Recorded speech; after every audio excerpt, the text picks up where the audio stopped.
একদিন একটি গ্রামে মেলা বসেছিল। মেলাতে নানা ধরনের স্টল ছিল, যেমন মিষ্টি, খেলনা এবং হস্তশিল্প।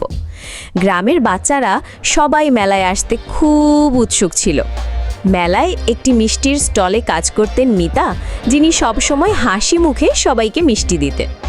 আরেকদিকে একজন খেলনার স্টলে কাজ করতেন রাহুল, যিনি সবসময় নতুন খেলনার আইডিয়া নিয়ে বাচ্চাদের মুগ্ধ করতেন। মেলায় আরও একটি স্টল ছিল, যেখানে গ্রামের বুড়োরা হস্তশিল্প বিক্রি করতেন।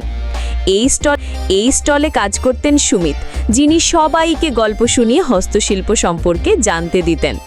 মেলায় সবাই মজা করতে করতে একসাথে একটি বড় প্যান্ডেল পেইন্টিং প্রতিযোগিতায় অংশগ্রহণ করে। সবাই মিলে মজা করলো এবং মেলার শেষে সবাই একসাথে একটি বড় হাসির ছবি আঁকলো। এই গল্পের মাধ্যমে আমরা বুঝতে পারি, মেলাতে সবাই মিলে আনন্দ করলে জীবনের সুন্দরতা আরও বেশি করে উপভোগ করা যায়। তোমরা সবাই লাইক এবং সাবস্ক্রাইব করতে ভুলো না বন্ধুরা।